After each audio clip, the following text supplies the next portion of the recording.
Here we go, riding pretty fast, but it looks like we're doing some kind of interstate speeds. We're keeping up with traffic. Now we got a dum-dum wanting to get off the road. Stuff kind of happens. He's in the gore area. Move out of the gore area because that gore area right here usually has a lot of debris, a lot of gravel. So go ahead and get yourself out of there.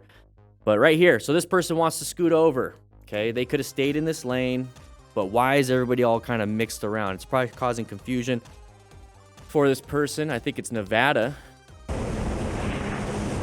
And they want to switch over. You see the indicator right there. We are still in a good position. We can easily progressively brake, allow that person in, non-issue. But what do? Exactly that. We rev bomb, we engine deceleration, we do some braking. Stuff happens. I stay away from vehicles, especially around merging areas, off-ramps and on-ramps. Here we go. Look what the gear did. It protected his skin. Imagine your flesh on the ground. Okay, he's running to slow down traffic. Look what the gear did. Torn up. He probably feels a little bit of pain, a little bit of a thermal transfer. Don't give water to anybody, because if they have to do surgery, you don't want them to have water. Or possibly aspirate, vomit. That's no buenos. All right, let's take a look, see if there's any kind of injury. So he's checking his body.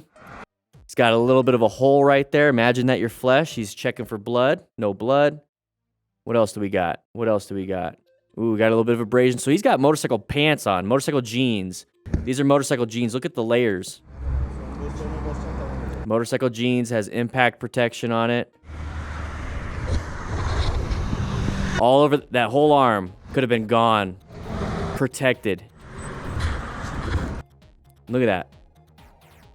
This is why you are a smart rider, everybody. This is why you're a smart rider. Acquire and use personal protective equipment. We have a link in the description for some gear from RevZilla. They keep their beginner gear list pretty well stocked with new stuff that is inexpensive but works. Got very lucky. Wear your gear. Don't speed in the first place. All right, it was a good unit. Okay. Or a good until... Oh, did he have his brake lock on? What? My lock on? Oh. Rookie move. Inattentive, good. I love using that word. All right. Oh, what stage, everybody? Write in the comments what stage were we in. This is why we need to be paying attention. We need to be in yellow stage, prepped and ready, zoned in. We see brake lights. We're moving closer. It's getting closer. So if the object is getting bigger and bigger and bigger, that means you're getting closer. Getting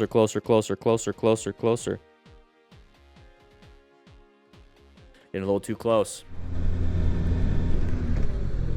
Now, what could he have done if he wasn't able to brake in time? Here we go. We're on a track, so whatever they're doing, I love it. Because we're in a safe as much area as possible. That's a high mechanism of injury, though. What kind of... No. Go back. Very high mechanism of injury. What kind of mechanism are we talking about here? Probably not a lot, because these guys probably have airbag vests. They're doing pretty good. They got the protection. And then they got EMS on scene. Love it. We saved it, though. Here we go. Moving through here. Oh, it just changed. We have left turner. Oh, no.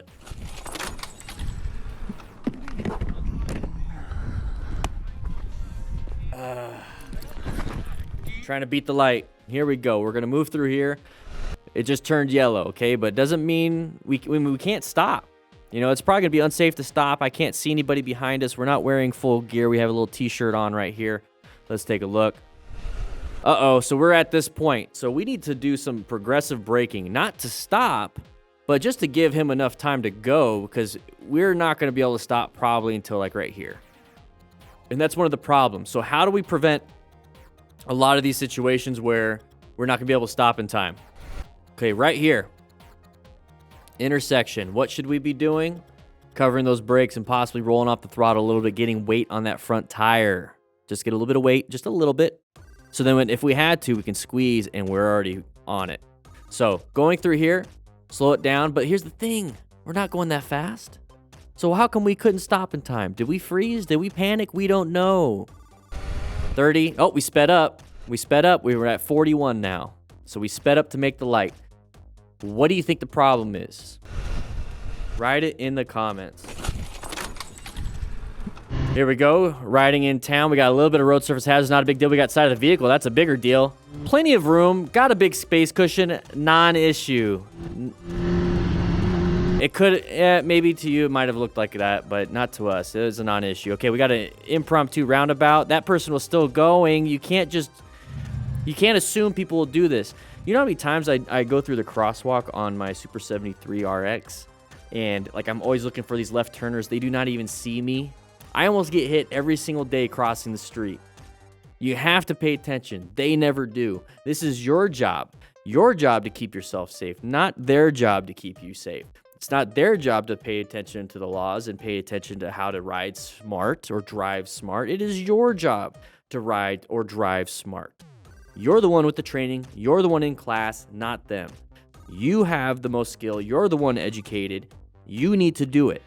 You need to be doing double time. You need to do what they need to be doing, and you need to be doing what you need to be doing. Pay attention. If you don't know what to do, we have the class. It's only $4.99, less than a gallon of gas right now. Less than 1 gallon of gas. You'll get the training. 3 to 4 hours of training, plus the drills and everything. Oh my gosh. Going through here.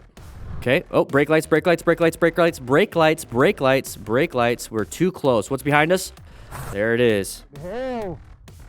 Here. Get over here. Yeah, go ahead and let insurance take care of it. So here's the problem with this. Okay, so we have brake lights up ahead, and we're just kind of downshifting and letting the engine brake happen. And the engine braking will slow us down. Downshifting to lower gears, we start to slow down. What is not being activated to indicate to anybody else that we're slowing down? Our brake lights. So how does the person behind us understand what the heck is going on? They don't see our brake lights. They don't think we're slowing down. They can't perceive us. We're a small profile. They think we're just kind of moving. Tap your brake lights. So if you're downshifting your rear brake, just go ahead and do a little tippity tap, tap, tap. Just tap it, tap, tap. I do that every single time I downshift. So like I'm downshifting coming up to a light. I know I'm going to have to stop anyways with my front brake, but not until it's close to the end because I'm doing what I'm supposed to be doing. I'm perceiving and reacting way sooner. And so what I'm doing is I'm downshifting and doing a little tippity tap, barely a little tippity tap, just to activate the brake lights. It modulates it so people behind me can see that. Exactly, Ian. Same thing with a manual car. I think that's where I learned it. Because you would downshift with a manual car and you barely would have to use the brake lights. Hell. Good thing he's got it. Good thing he's got it on camera.